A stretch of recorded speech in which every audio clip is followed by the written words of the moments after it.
There may be 15 minutes. He lost the Holy Spirit. He lost the anointing. In 15 minutes, what took him 30 years to build up, gone. Everything gone. And when he realized he had lost the Holy Spirit, before he could even cry for repentance, he was blinded. Both his eyes were gouged and taken out. This is what the devil does, When you stray away from God, the first thing the devil do to you is blind your spiritual eyes, blind the eyes of your understanding, so that reason doesn't work anymore, discernment doesn't work anymore, understanding doesn't work anymore. You cannot listen to the Holy Spirit talking to you anymore because you become blind, deaf and dumb. This is what the devil does. We see that in the life of Samson. And he wallowed and cried in the Philistine jail for at least 18 long months. Now eventually, God's grace came upon Samson, because we read that the Lord re-anointed him one more time. But he was forgiven, he was restored, but he had to pay it dearly with the loss of his life. He was no more restored back again. He lost everything. And the only way for his salvation to be sealed is by death, so that he does not repeat the mistake again. If you read the Bible in 1 Corinthians chapter 5, it is written there.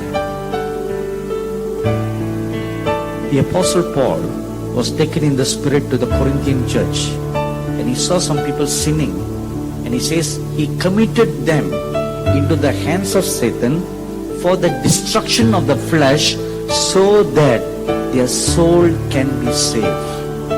Sometimes God allows this to happen, a premature death. About 15 years ago, I was invited to pray for a young man who was dying of AIDS in a hospital in a state of India called Sikkim. The capital city is called Gangtok.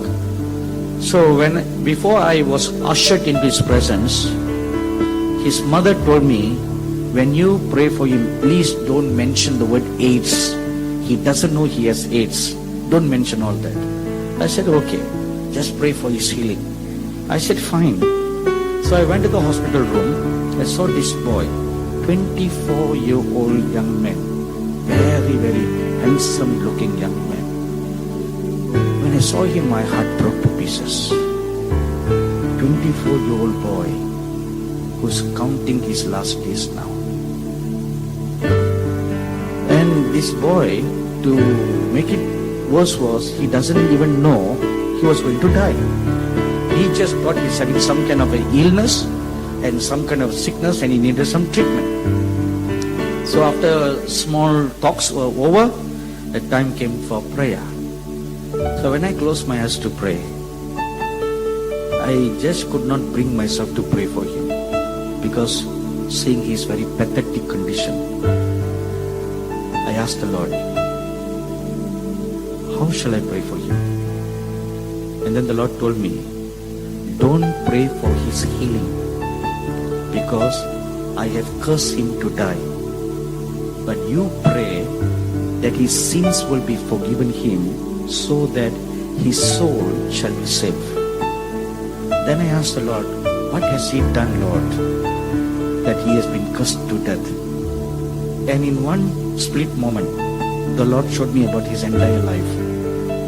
What a grossly sinful life, a lustful life this young man was living. Almost every day, he will sleep with a girl. Being very young, every teenage girl in the town, every teenage girl in the college have been sexually violated by him. He'll use them and he dumped them. That was his flamboyant, playboy-like lifestyle. And behold, he lived a godly life, totally away from his sins. So his flesh was judged and turned over into the hands for destruction, so that the soul can be saved. Such was the fate of Samson. He was judged, turned over into the hands of the devil for the destruction of his flesh, so that his soul can be safe. Safe in heaven. You know, God values our souls more than our physical bodies. That does not mean God doesn't want to heal us. He wants to heal us. Now, during my 37 years in the ministry, praying for many people when they come for healing, there have been many times the Lord has told me, don't pray for their healing. And this is the reason why you should not pray for their healing, but pray that their sins will be forgiven them. I was once invited to pray for a church elder, an Anglican church elder in our hometown. And when I went to see him, he was in his deathbed. You know, there was a huge 5-footer oxygen tank beside his bed, and he was like kind of breathing his last. And many of his brothers are pastors, some in Nepal and some in other parts in India. So they all were expecting a supernatural healing miracle when I prayed for the man. Of course, I went to that to pray for him, expecting a healing to take place. And when I saw him, he was like, you know, anytime he could die. Anyway, I knelt down beside him and began to pray. Every time I would say, Lord, heal him. Instead of the word heal, the word forgive him, Lord, comes out of my mouth. I said, I should not be praying for forgiveness. I should be praying for healing. And this was repeated 3 times. No matter how hard I tried to control every vocabulary word that I would speak, even in slow motion. But when I come to the word heal, the word forgive comes out of my mouth. So I was wondering, why is it that the word forgive is coming out of my mouth when I should be praying healing for this man? And then I asked the Holy Spirit, what is the problem here, Lord? And the Holy Spirit showed me his life. What, you know, though he is a church elder, he is the most sinful man in our town and the greatest troublemaker to the church pastor. For every good thing the pastor does, he will be the first person to oppose the pastor. And he had an opposite camp, you know, like your Labour Party and Conservative Party. 2 camps in the church. And he was always will be opposing the pastor. And besides that, all kinds of lustful, sinful habits he was practicing. Drinking, smoking, all kinds of stuff. And now his entire body has been destroyed. So the Holy Spirit told me, don't pray for his healing. It's too late now. I'm going to judge him. So you pray for his forgiveness, so that his soul can be saved. And I began to pray for the man. And eventually, he died peacefully. But the soul has been saved. If it would not have been a big problem for God to do an instantaneous healing miracle for that man. But what will be their life after that? God sees the end from the beginning. The end should not be worse than the beginning. If it is worse from the beginning, then you lose everything. You won't get a second chance. So to save us, sometimes the Lord allows the destruction of the flesh to take place. Thirdly, a church that has forgotten God. What will be the consequences? What will be the result that will happen to a church that has forgotten or turned her back against God? A very classic good example can be said of the church of Laodicea. in Revelation chapter 3, verses 14 to 19. Now that is the last of the 7 churches that you read in Revelation chapter 2 and chapter 3. And the Lord Jesus Christ looked at the church and he said, I know your works, I know what you are made of. And he did not have any commendation or any compliments to give to this church. But all the other first 6 churches, though they were at fault, at least there was some good thing in them for the Lord to compliment them. But the Laodicean church was not complimented. The reason is because Revelation chapter 3 verses 15 to 17 tells us she was following after vanity. She was very rich. She had all the goods. She had everything that she could have for. So why do you need God? Why pursue after God when you have everything that money can buy? Now let me give you a very good classic example of an incident that I personally witnessed that will confirm this thing. In 1991, I met a family in the US. They had a son, and that boy, when he was born, had heart problem. He had 4 holes in his heart, and in the first 3 or 4 months of his birth, he had to go through 4 major heart surgeries. And the doctors told the parents, this boy may not live longer than 7 months. This boy's grandparents are very godly people. I was staying with them in their house, and through their prayers, this boy lived past the 7th month, and by that time when I met the boy, he was 17 months old. Now, to make a long story short, suddenly one day, he just died when he was 17 months old. So the whole family was devastated, shocked. I had the unfortunate experience of attending the funeral of this little boy. That was the first time in my life I've ever seen a 17-month-old toddler totally lifeless and dead. That's the first time I ever touched a dead body in my hands. How hard and how cold the body was. So the funeral service finished, and after that everybody gathered in the family's home to have tea and to have sandwich and biscuits. And the mother was sitting in one corner, young couple. She was weeping and crying. You know, when this boy died, the very first minute when he died, before the parents, the mother called the ambulance, she called me. And she said, please pray. Now my son has turned all blue over. So I assured her, my dear daughter, don't worry, I'll pray. And as I was praying, an angel appeared in my house carrying the boy in his hand. So I looked at the angel and asked him, why are you carrying that boy? You are not supposed to carry the boy. Because I knew that when the angel carried the boy, he was taking his spirit to heaven. So I debated with the angel, you are not supposed to carry that boy. He should leave.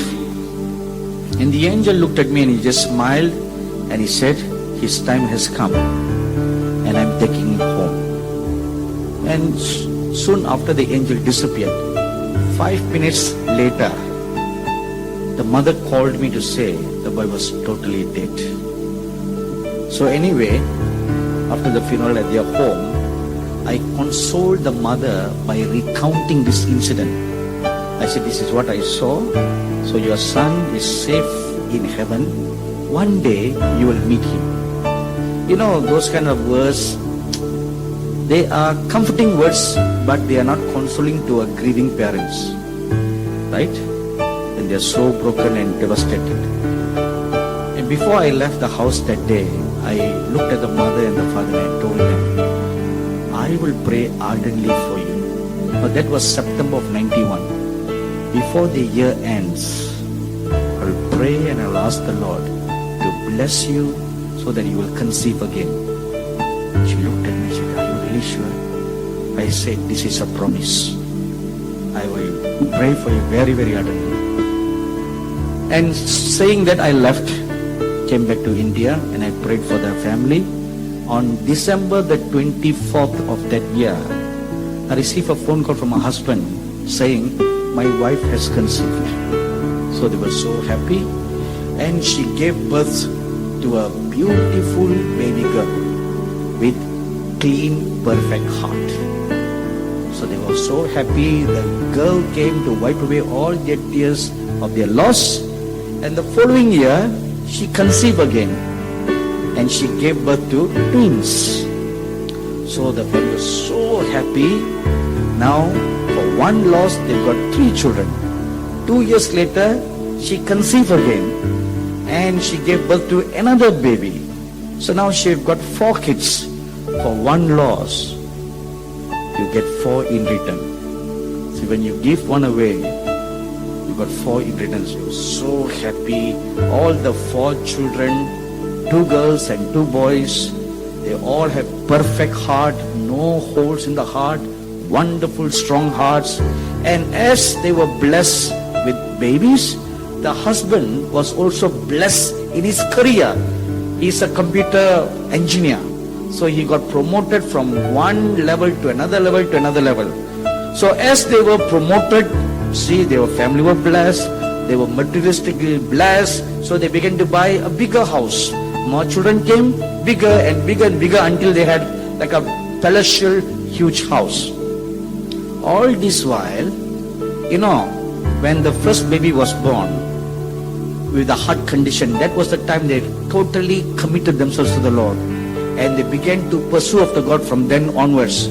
And even after the first baby died, they pressed on with God. They did not turn their back on God. However, as they were materialistically blessed, their love for God began to get colder, and they were sliding down by stages.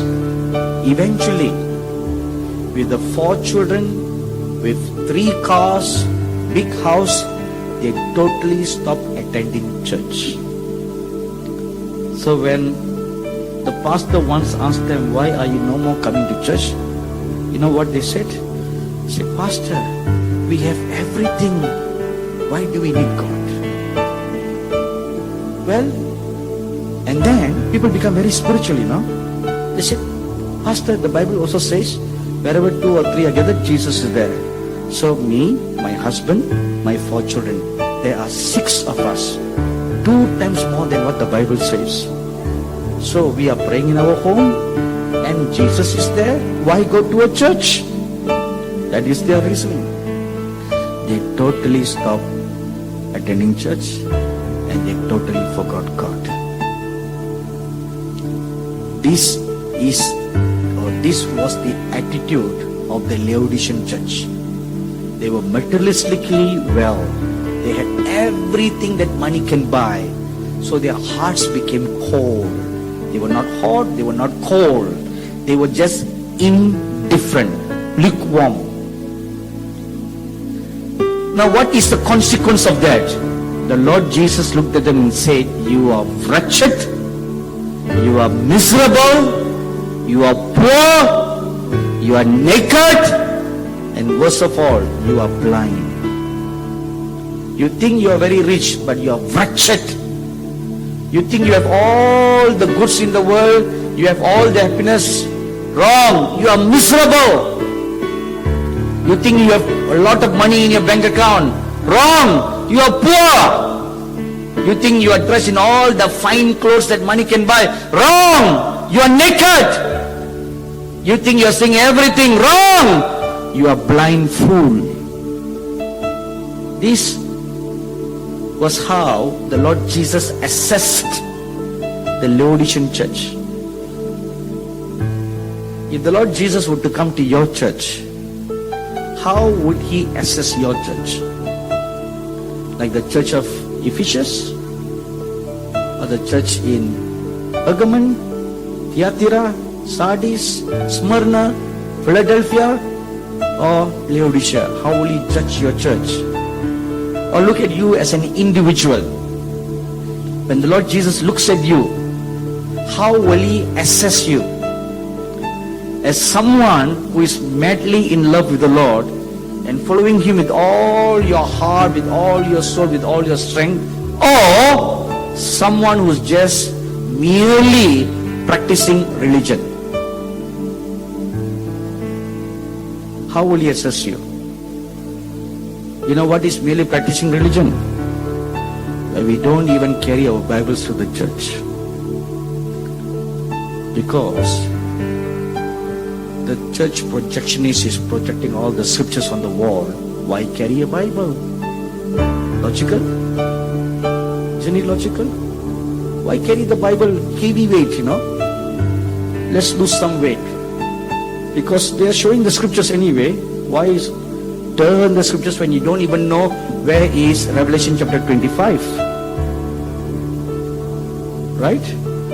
There was once in a church, I asked them, please turn your Bible to the Revelation chapter 25. Everybody with Bibles, looking for chapter 25. And then when they found out there was only chapter 22, they said, sir, there's no chapter 25. I told them, oh my God, there's a misprint in your Bible. They said, oh really?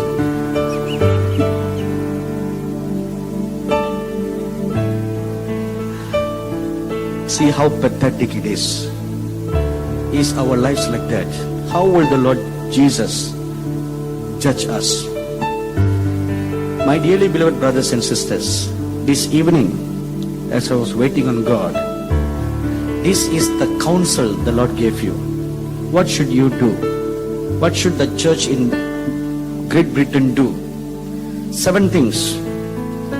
The Lord is calling you to do 7 things. He is calling you back to Himself. Come back. The proponents for leaving the EU says we should be our own. We should stand our own 2 feet. We should be ourselves. So what they were actually doing is calling the nation back from the clutches of the EU back to our own identity. It is so prophetic, Whatever has happened in your nation is very, very prophetic to what God is calling you. So what God is calling you is what has happened in your nation these past few days. So God is calling you back. 7 things you should do. Number 1, come back to your first love. That's the first thing you should do. Analyze your heart. How is your love attitude with the Lord Jesus? Has it increased or has it slided down from the day that you were saved till today? How much have you grown or how much have you backslided? If you have backslided today, make up your mind to come back or to go back to your first love. Go back to your beginnings. Call to remembrance the day that you first got saved. Go back to that day and restart all over again. That's the first thing. Secondly, fear not persecution or imprisonment that will come. Now this is something the Lord Jesus told me to address to all the ministers who are in our midst. There will be laws enacted in this country to persecute and to imprison church and church leaders. Laws will be designed, laws will be enacted to do that. And God is saying to you, fear not the persecution, fear not the imprisonment. Be faithful even unto death. Even if it means to lay down your life for the Lord, be faithful even unto death. You know, in Revelation chapter 6, verses 9 to 11 says, when the fifth seal was opened, the Apostle John saw many martyred souls who were crying out to God. And the Lord came and consoled them, and He said, just be patient a little while longer, for more of your brethren are also going to be martyred. For the number of martyrs needs to be fulfilled. Till then, be patient. Just rest a while. So there is a certain number apportioned by God. Why it is necessary, I don't know. But the Bible says it is necessary. Martyrs need to lay down their lives, like what John chapter 12 verse 26 tells us. A corn falls onto the ground. When it falls on the ground and it dies, it will bring forth more fruit. Like I shared with you this past 2 days, there are many British missionaries and Scottish missionaries who came to India, and they died serving God in India. None of them went back home, and their graves can still be found in India till today. As a result of their lives, I don't think they all died a martyr death, but they gave up the comfort of their home. They gave up the comfort of their families. They gave up the comfort of this wonderful country, and they came to a backward nation, a nation where there is no good toilet facilities. Not today, but we're talking about 100, 150 years ago. Where there are no good roads, people walk on barefoot. These missionaries adapted to all those lifestyles. Here you have 4 seasons. In India, we don't have 4 seasons, especially in South India. It's one hot, sunny, burning climate for 10 months of the year. These missionaries endured all that. And there is no good medical hospitals, no medical treatments. When mosquito bites you, you contract malaria, tuberculosis, and all diseases, and there were no medicines. Many missionaries and their families and their children are buried because of sicknesses. Even in the midst of all that, that did not deter them to go back home. They served God there, the place of their call. They gave their lives. As a result of that, among the whole of India, Tamil Nadu state has the largest population of Christians, largest churches, and the most missionary sending centers and mission organizations are all based in that state.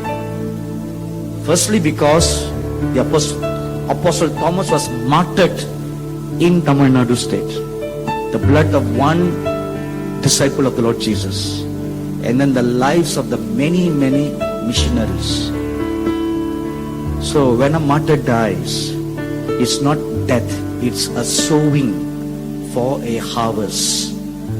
So the second thing is, fear not, persecution or imprisonment will come. Be faithful unto death. That does not mean you will be killed. But in the eventuality of death, you remain faithful, not denying the Lord.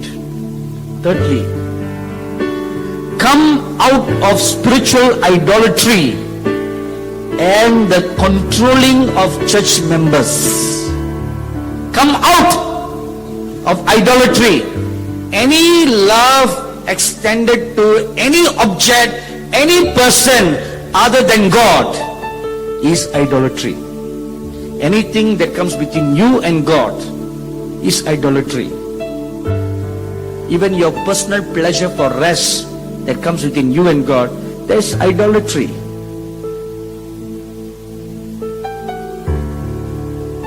and the controlling of church members, the doctrine of Nicolaitans,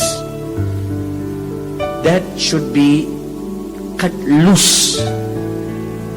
Church pastors don't own the church members. No pastor has any right to say, my sheep.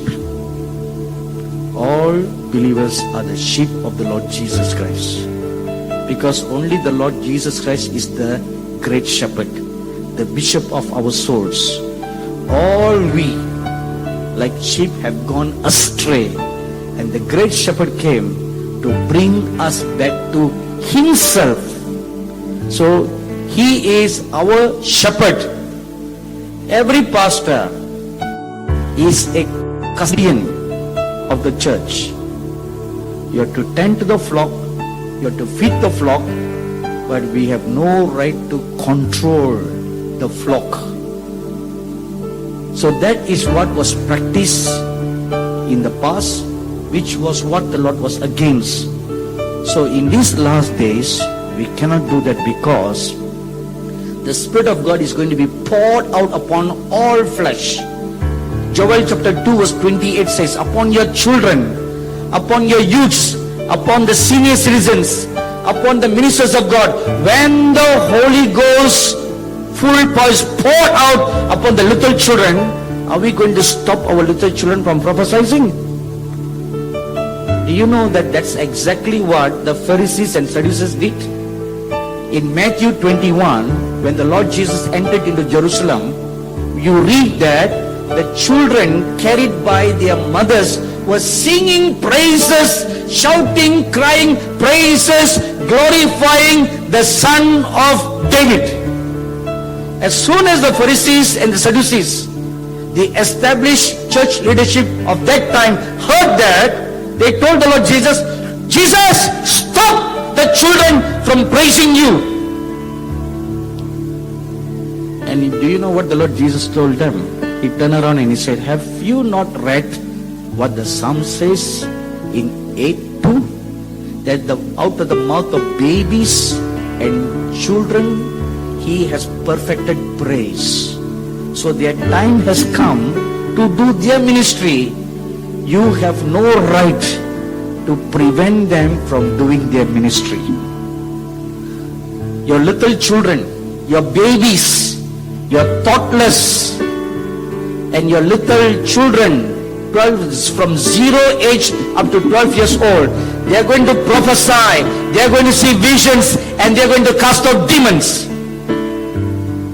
You will be, the church leadership will be committing a grave sin if you forbid them from doing it, because it's God who is calling them to do it.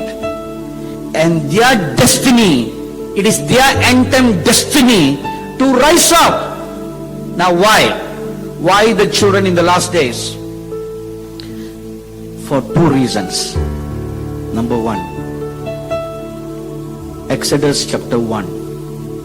Before Moses was born, many male babies were killed because of Moses. Secondly, Matthew chapter 2. Before or by the time the Lord Jesus was born, he was about 2 years old. For his sake, many babies 2 years old and below were all killed. So the babies in Moses' time and the babies in the Lord Jesus' time, they all died as martyrs. They did not die for themselves. They died for Moses, who is like a savior to Israel, and for the Lord Jesus, who is the savior. So the babies all died without seeing life. So in these last days, it is God's payback time. Amen. Payback time. It's payback time for all those souls that have been crying out to God for the last 3,000, 4,000 years. When, Lord? When? How long more will you keep silent on behalf of our souls? They've been crying for the last 4,000 years. So now the time has come to pay back. So the very children that were killed, God is going to pour out the 7 spirits of God upon these little ones, and they are going to take vengeance at the very demons that killed them in the first place. Amen. So if that being the case, when your little baby is going to prophesy, or when your little baby suddenly gets up and say, "Mommy, I see an angel standing there," please don't think your baby is nuts. Please don't think your baby is imagining things. I have had many parents come and ask me, my baby is suddenly muttering strange things. Say, what strange things? Oh, my baby sees an angel everywhere he sees. A little baby, they cannot manufacture lies, can they? They cannot. There's a good pastor friend of mine in India, and he has a daughter and a son, and his daughter could not conceive a baby after 8 years of marriage. So she will ask her father to pray for her every time, and she will ask her father to ask me to pray for her. So after 8 years of praying, God blessed her, and she conceived and she gave birth to a baby boy. So she lives in the US, and she brought her baby to India to ask me to dedicate the baby for her. So on the day of dedication, as I was holding the baby in my hands and as I was praying, the Lord showed me the future of the baby, how God is going to use the baby, and how he's going to grow up as a prophet of God. So it was a long word that I gave to the baby for about maybe 15 minutes. At the end of the 15 minutes, the Lord told me, now in case these people all have a doubt that what you said is really from God, tell them that God will give them a sign. And the sign was this: when the boy opens his mouth to speak, the first word that he will speak is not mommy or daddy, but it will be Jesus is coming soon. That will be the first sentence that will come out of his mouth. So when he speaks that, you will know that whatever was prophesied today is all from God. So everybody was so happy, they clapped their hands. As the ceremony ended, they went back home. But the reverse happened. For the first 3 years of the baby's life, he never spoke a word. So he was born dumb. That's what they all thought. The boy never spoke a word. Not even mommy, not even daddy, not even anything. So the mother was very, very worried. First she was worried that she had no baby. Now she was worried that the baby was not speaking. My own sister, my older sister's son, second son, he never spoke for the first 5 years of his life. So my sister was so worried for him. She would pester me every day to pray for her son. So I told her, don't worry. He's going to talk all his life. At least let him be quiet for 5 years of his life. So, as an uncle I can say all that, but a mother's heart is different. But she will still pester me. So one day he started talking, and when he started talking, then she called me and said, please pray that he will stop talking. So anyway, this went on for this family. And one day, the mother heard some noise coming from the baby's bedroom. She ran into the baby, into the room, and she saw her son, 3-year-old son, standing on the bed, pointing his hand at the roof, and he said, Jesus is coming soon. That was the first word that came out of his mouth. The mother was shocked and surprised, and a few other times he kept on repeating the same sentence over and over again. Jesus is coming soon. And before he ever spoke the word mommy or daddy, even when they taught him to say mommy or daddy, he refused to say that, and he kept on saying Jesus is coming soon. And that boy has been prophesying ever since then. Small little boy. He's 5 years old today, and has never stopped prophesying. He has never stopped seeing visions. Now who taught him all that? It's not the figment of his imagination, but according to the word of God that was spoken over his life, the gifts are manifesting. So how can we say this is of the devil? Or how can we say these are manufactured? Or these are unbiblical? Whoever wants to say that, it is very similar to what the Pharisees spoke during the Lord Jesus' time concerning the little babies. The mothers were singing, the babies were all screaming and crying. They were all not screaming and crying, they were singing praises, extolling and magnifying the Lord Jesus. So don't control your church members when the spirits of the Most High God are poured out upon your church. Number 4. Is that number 4? Number 4. Stand against false teachings and false prophets that will come in your midst. One of the signs of the last days that the Lord Jesus told us in Matthew chapter 24 is deception that will come through false prophets and false teachers. So the 4th point is stand against false teachings and false prophets that will come. Number 5, strengthen your faith. Now this applies to everybody. Strengthen your faith. Strengthen the things that are weak. Strengthen the things that will last for eternity. The only thing that will last for eternity is your faith. So strengthen your faith in good times.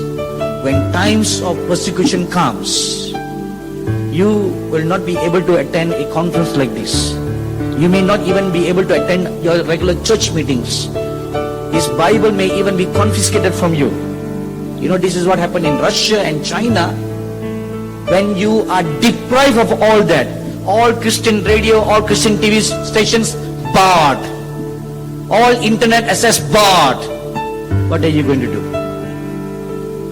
You know, in nations like Iran, in China, they bar Christian websites. Although not all, many. So the Christians in those nations have no access to any Christian materials on the internet. So when that happens, what are you going to do? So strengthen the things, strengthen your faith today, so that when that comes, you will be strong, you will be bold. Number 6, guard your salvation. Because during times of persecution, you will be tempted to give up your faith. You will be tempted. So guard your salvation so that you will endure till the end. Number 7, re-establish your dependence on God. This was the problem in the Laodicea church. They had everything. They stopped depending on God. They depended on their own selves. You cast that away and re-establish your dependence on God. Now these are the 7 things that you need to do to get back to God. In conclusion, let me answer the question about your present referendum. Now on the 19th of June, now this was 4 days before this nation went for the referendum, the 19th of June. Now till then, I do not know all the complexities or the politics of Brexit. I only heard of the name Brexit.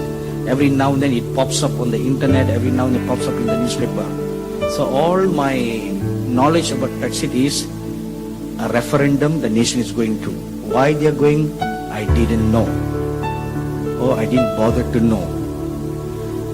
But on the 19th of June, when I was waiting on God, when the Lord gave me this word that I should bring to you during this conference, and this was what the Lord said about Brexit. He said, the exit from EU is what is already written in Daniel chapter 7 and chapter 8. It's written in the scriptures thousands of years ago before you went to the polls on June the 23rd. The decision that you made to exit is already written in the Bible. When they exit the EU, they will be chastised by my love and restored back to my glory.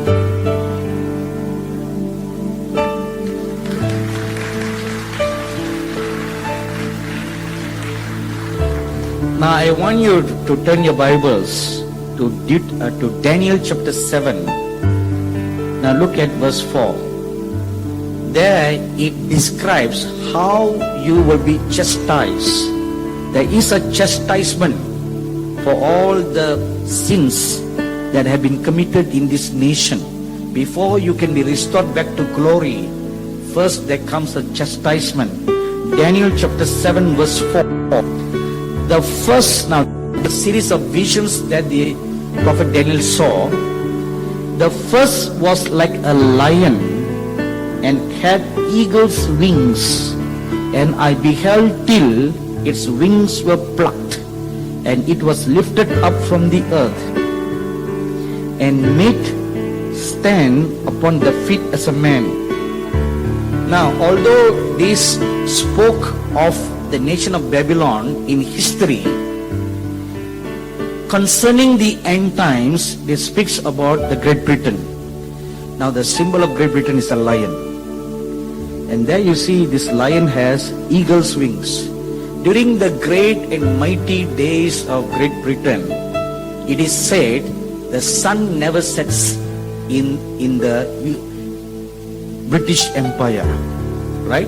So vast, you lifted up wings like an eagle and flew across, conquering land after land after land.